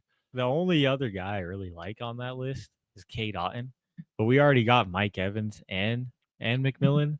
So go and get a third. No, we went Devontae over Mike Evans. Remember? Oh yeah. Well, the only guy I really like on that list right there is Cade Otton. And, Hunter Henry could be pretty decent, maybe. So one more. I think we throw in one more running back for depth here. I got Giddens. Keandre Miller could be interesting. We got too many guys. We got too many backs now. because we still got freaking. Okay, I kind of think standouts Blake versus Corum Blair. is actually the right pick here, even though he's going to be behind Kyron. I think they're going to really like Kyron took like crap ton of carries. I think they're not going to want to do that to him again. Like he was averaging like almost 30 carries a game last season. I think they're going to get Corum a little more involved to the point where he'll be a situational flex. But I mean, at this point, you're looking for a guy that's got some good upside and potential boom. It's a solid pick. Solid right pick. here. Good. I think Corum's got the best boom potential. So then we're here. Final pick of the draft. Get that kicker. Got to get a kicker. Smelly it. Jake, I like Elliott. I mean, Koo, man. Falcons kick a lot of field goals. Koo was choking last year. That's true. He was. Elliott's probably he's been really reliable. Eagles are just going to score a lot of points, I think, and they've got a good enough offense, and he's got a big enough leg where they'll get him in the field goal range a lot. You got 10 weeks in a row where you don't even have to worry about taking your kicker out. True. You don't even got a late bye week on him. So we're gonna snag Jake Elliott in there. We aren't gonna sign up for a draft grade. Let's see. It did pop some notifications. We picked some steals, and we picked the Broncos defense was the best defense available. So we had a pretty good draft, I would say. Yeah, let's go over our team and kind of see some of the others that are alongside here. But we go Brian Thomas Jr. and Derrick Henry back to back. So promising young player and a good solid veteran that was nearly 2,000 yards behind the same offensive line. I think it's just a better offense in general. Devontae Adams in a really good spot with a good veteran QB and like the number 2 option alongside an electric number 1. And I mean, Adams was carving up some teams in New York. Let's not forget, he's still got a lot in him. It took a lot. Him having Puka just takes so much eyes off of him that like Devontae Adams could possibly have a better year than Puka. Yeah, that's true. Really see. And then we got Jaden Daniels. We go grab him at quarterback. I like that. I mean, best dual threat QB. I think he has a possibility to be the best dual threat QB here. I mean, obviously you got Lamar and Josh Allen, but those guys are the best fantasy quarterbacks because of their legs. You know, that's why Hurts is up here because of all the rushing touchdowns he gets. So Jaden, honestly, fantasy value wise, probably the 3rd best quarterback you can get there. Got David Montgomery, RB2. I mean, the Thunder, the Jahmyr Gibbs Lightning, ground and pound type of guy, still gets plenty of goal line touches. Evan Ingram as our tight end. Honestly, you look at like some of the guys that went early, Bowers, Kittle. So still, I would say in terms of just upside, top 8 type of tight end potential right here. Xavier Worthy. Oh, Tyrone Tracy, he could have been a good back there, but that's true. That team, Drake it till you make it, picked 3 running backs in a row. No, they picked 4. Oh my, 5. Picked 5 in a row. The mock draft be a little wild. Xavier Worthy. I like that pick there. A lot of upside in that young player. ETN, again, might be a guy that could, return the form or at the very least be, somebody we don't lose sleep moving on from. Broncos defense, love that. I think they're going to have a huge season defensively.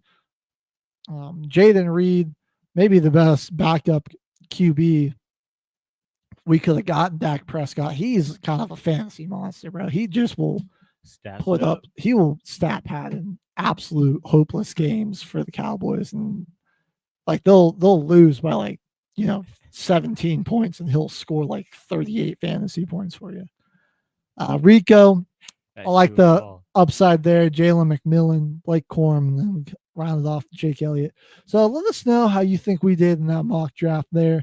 I think that's a pretty good team. Honestly, I like picking dead last is pretty solid there. I don't mind picking last. I like getting that occasional 2 picks in a row. I don't mind it. It's I like the just what you can do with that back to back. It's really good. I'm a big fan of that. But we're on to everybody's favorite segment of the week. Team Building Challenge.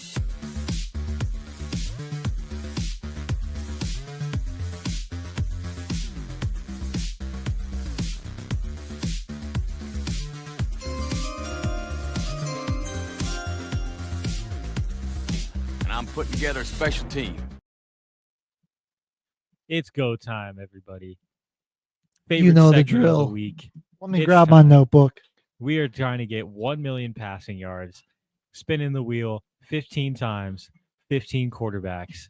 And I'm not going to get the number wrong this week. Last week I said 1,000. I think we could pick one quarterback and we would beat that by about 39,000. We're 1 million passing yards challenge. We're going to get this thing started here. I was looking for the mouse. Here we go. Forgot to write down what we had last week, but we were not even close last week. That freaking wheel screwed us. We were somewhere in the 700,000s, which is where we've been getting stuck on. So not terrible.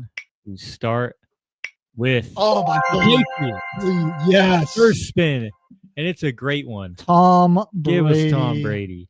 That's amazing. Exactly what we needed there, bro. Exactly. Touchdown Tom is going to open it up with touchdown 89,214. Let's go. Glorious yards.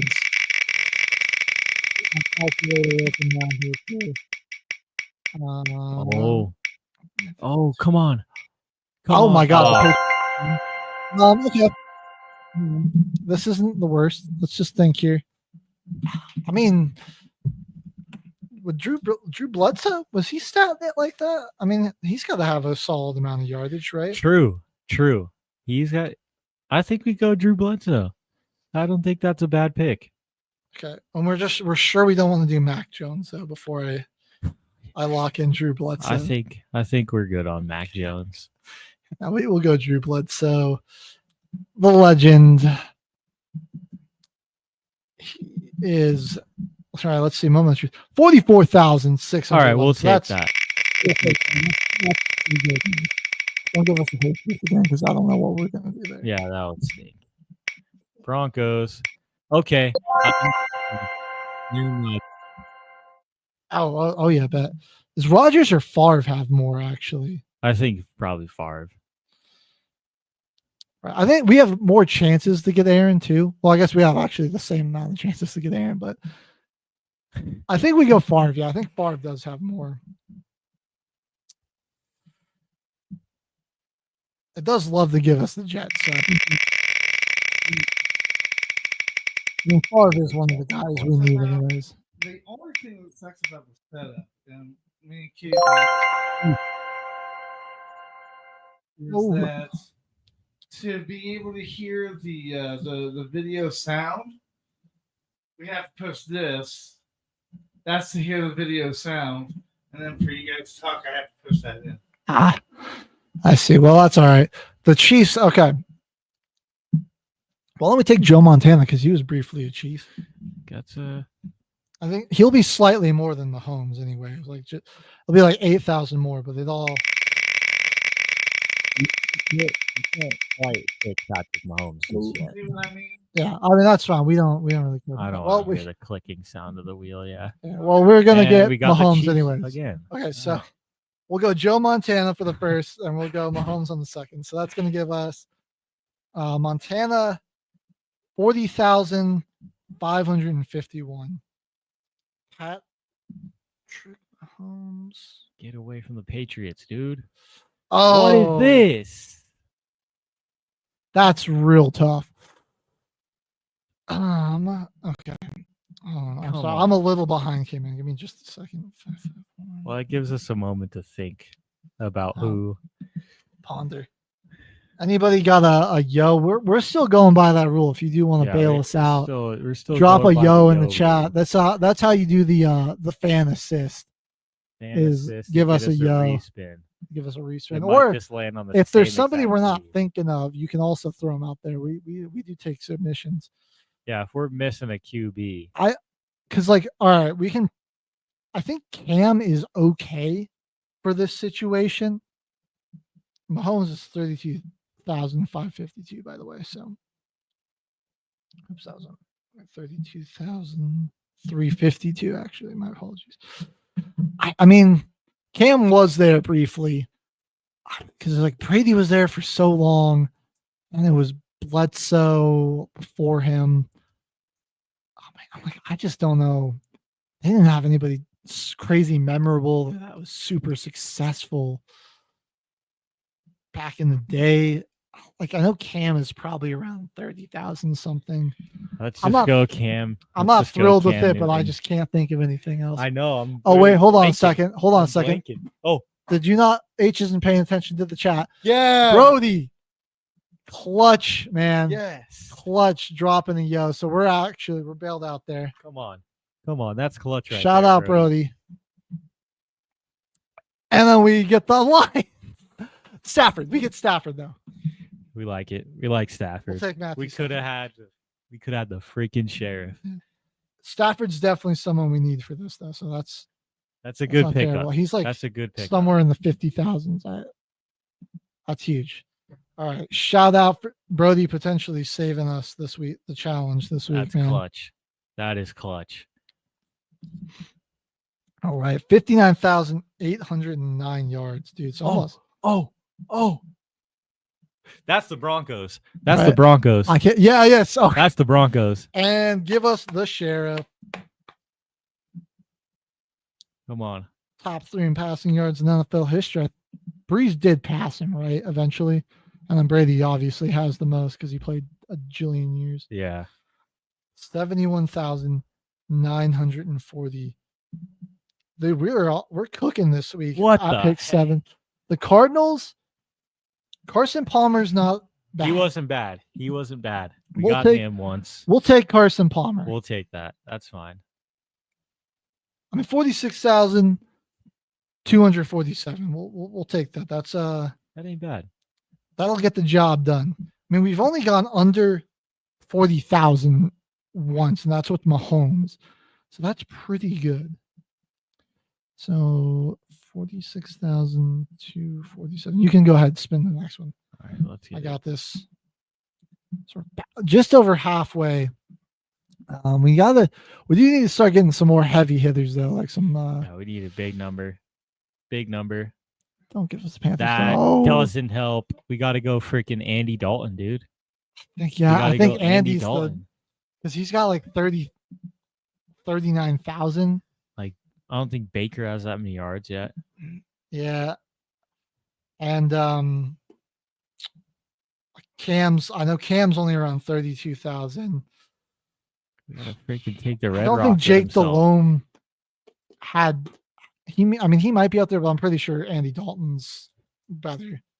Well, hopefully we don't get the Panthers again because we'll have to find out. Screwed. We gotta find out. 39,500 from Andy Dalton. Let's see who we get now. Don't give us the Titans. Don't give us the Cardinals. What is this wheel today? It was looking so promising. We're spinning off the rails. This wheel is terrible right now. I mean, Kurt Warner, he doesn't have a ton of yards.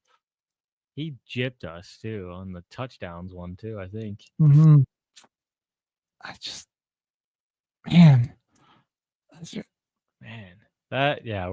We're kind of screwed. We might need the fantasy.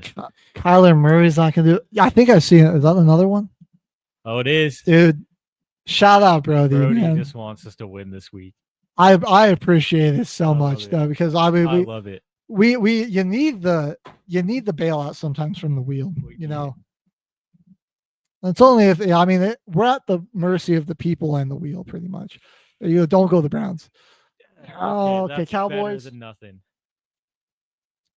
Not Dak. I mean, I think it's Romo's probably the best because we already took Andy Dalton. Aikman, I know, is like 33,000. So that's not, I think Romo's higher than that. Not by a lot, but I think he's like slightly higher. I think we got to go Romo. Staubach just didn't throw it enough. Dak's been in the league for nearly 10 years. I mean, do we just take a flyer on Dak? I say Screw You know it, what? dude. I don't want to pick Tony Romo. Let's go with We're Dak. going Dak, bro. I mean, Dak's like thrown for nearly 5,000. I mean, all right. That might not have been their best move. He's Dang it. 31,000. Oh, yeah, that kind of cooked us right there. 437. That kind of cooked us. I was just trying to get sneaky because I'm like, we know Romo, Aikman, all those guys aren't great options. Stop on the Steelers. Oh, Seahawks. Oh, that's Russ. Russ is good. Russ, that's good. We do want That's Russell good. Wilson.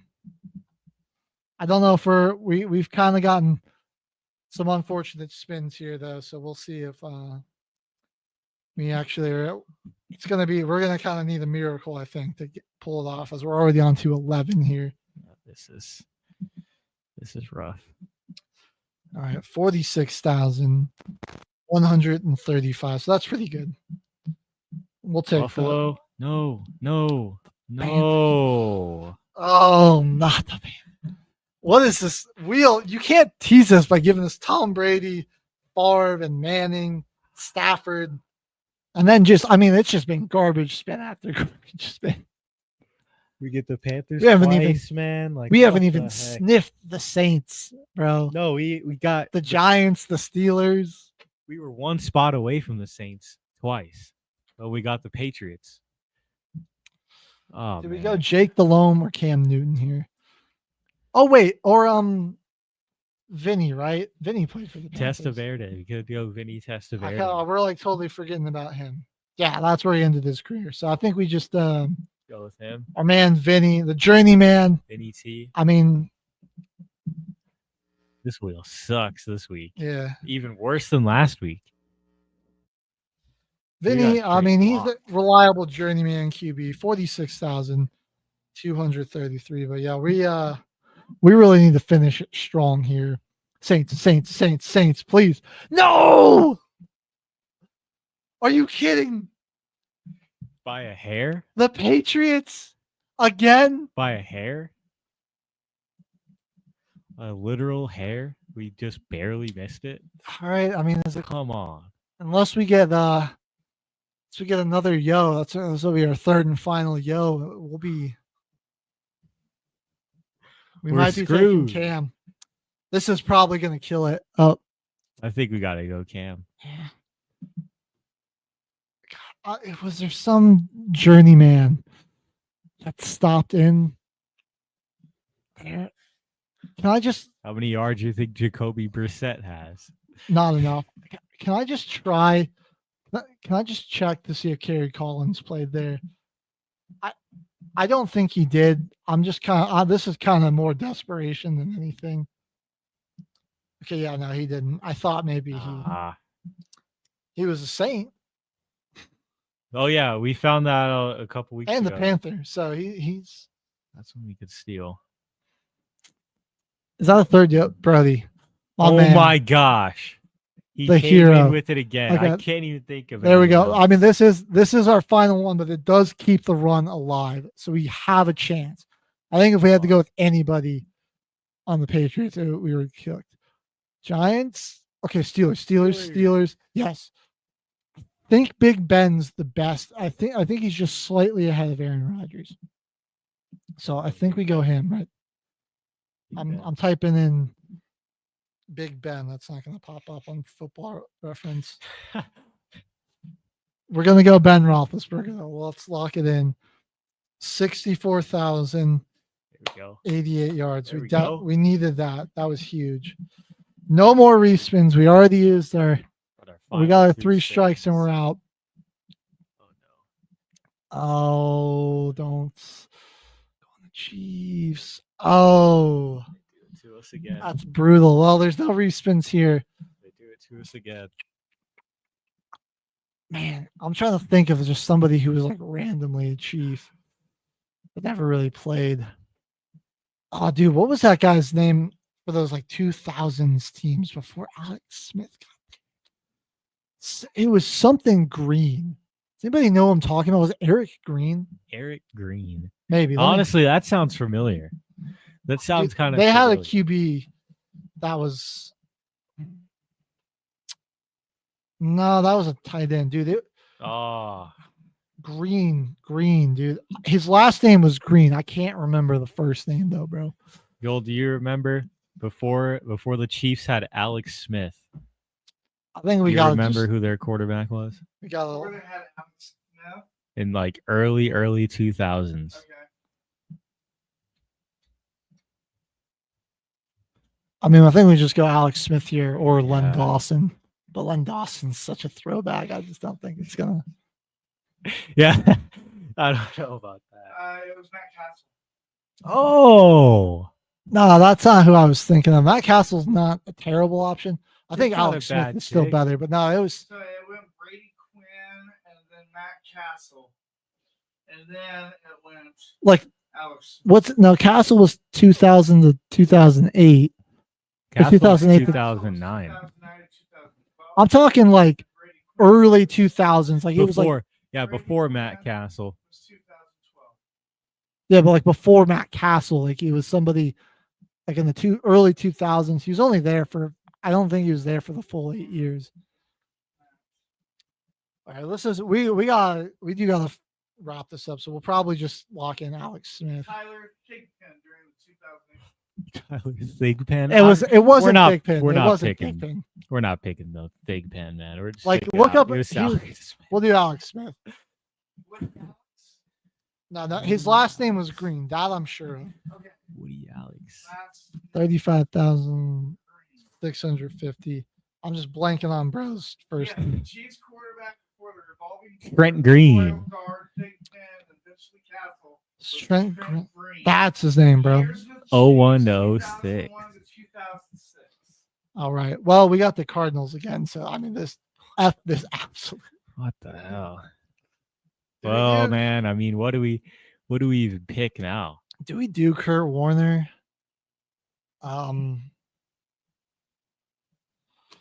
We already got our 3 goes, so we got to pick somebody. Shot in the dark.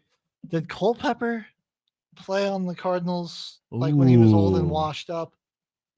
Ooh. Or am I thinking of somebody else? Let's see. We'll search the wiki. I know he was a Vikings legend for a while. Okay, no, he did not.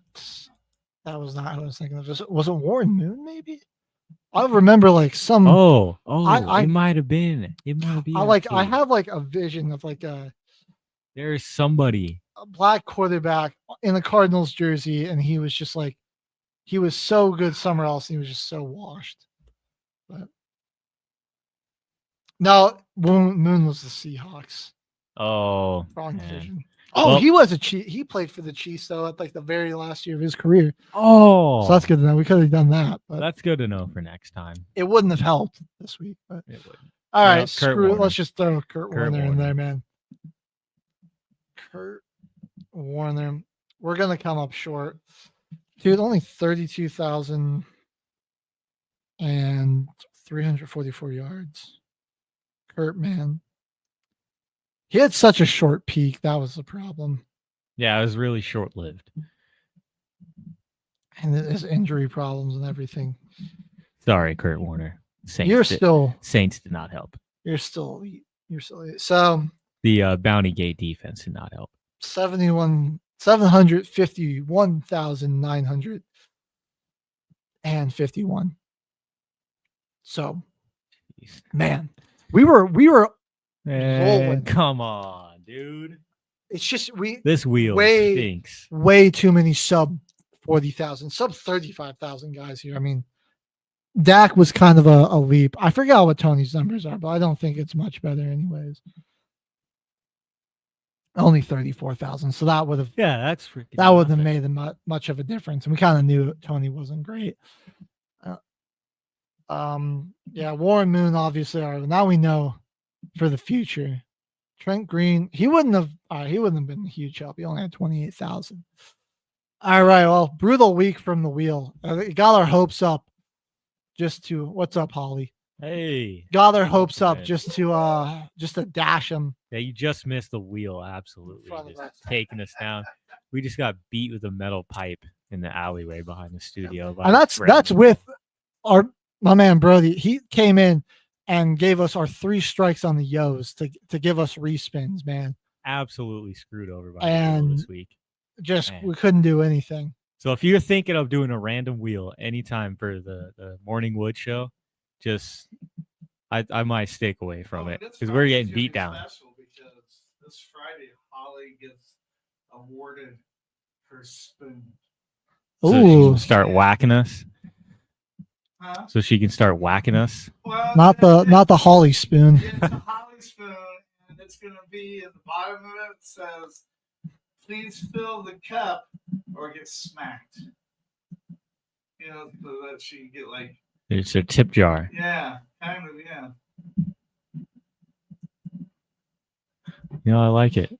I can't wait to see what the spoon looks like. I want to pull up the full screen of our team there, but we can't actually. I'm trying to see if I can see the draft board. See it. There. That's a little annoying. What happened? We're on the. Oh. I just stopped screen sharing. It didn't change back. We didn't even notice it. Our fault, viewership. We're back. You got our beautiful faces back up here now. We're a little disheartened. That team was looking at so. Brady first spin. We got Brady, and then I was like, we had a Bledsoe. I was like, that's not horrible for a repeat. Like, I'll take that. Then we get Favre. We get Manning. We got Stafford. That was so good. I was like, we got like the Chiefs back to back, and I was like, Mahomes, Montana, not terrible. And then like it rebounded with Stafford, Manning. I'm like, we got this, dude. After pick 9, it was just all trash. It was all downhill from there. Like Russ would be good, but we Phillip Rivers, Ben, we got Big Ben, but Rodgers, Matt Ryan, Eli, some of those guys are just crucial. You just need them. We need those guys on the list to win the challenge. At least we need a majority of them. And bad on us for not our ball knowledge, not knowing Warren Moon spent the last year of his career. Yeah, that would have been a great pick, dude. Passing yards, freaking. This is bothering the heck out of me though, because I need to know who that Cardinal QB. Maybe I'm just crazy. No, I feel like I know who you're talking about. But it also could potentially be somebody that. Maybe I'm just thinking of Kyler Murray, like with an old timey filter on him. I don't know. Oh well, you know what? Jim Hart's there, but he didn't. He was white, and he also didn't play in a super pass happy era. But man, who? Let's see. Maybe I was just crazy. Yeah, because it's they didn't pick up like freaking Aaron Brooks after he left the Saints or anything, or like no. Oh my God, Boomer Esiason was there. He was for a little bit, and then Jake Plummer. That's right, dude. We keep forgetting about Jake Plummer, man. Jake Plummer, dude. I just always associate him with the Broncos. I never think about him being on the Cardinals. Oh man. That stinks. I mean, it's not like that guy would have helped our wheel to get to 1 million. There's like no way. But an unfortunate ending to this week's show, boys, ladies and gentlemen. We're going to be back next week with a lot of sports news to cover. We got those playoff time is approaching in a few leagues. NFL starting up. We're going to have some more mock drafts. We're going to try the 1 million passing yard challenge again. But the boys will be back next week with more till the final whistle. We'll see you around. Ladies and gentlemen, thank you for tuning in to Military Broadcast Radio. As we wrap up today's show, we want to remind you that the podcast of today's episode will be available right after we go off the air. So if you missed any part of the show or want to listen again, be sure to check it out. And remember, we're here to support and honor our veterans. Your stories and experiences matter, and we are committed to giving you a platform to share them. That's right. We're here to give our veterans a voice. So don't forget to catch the podcast and stay connected with us, giving our veterans a voice.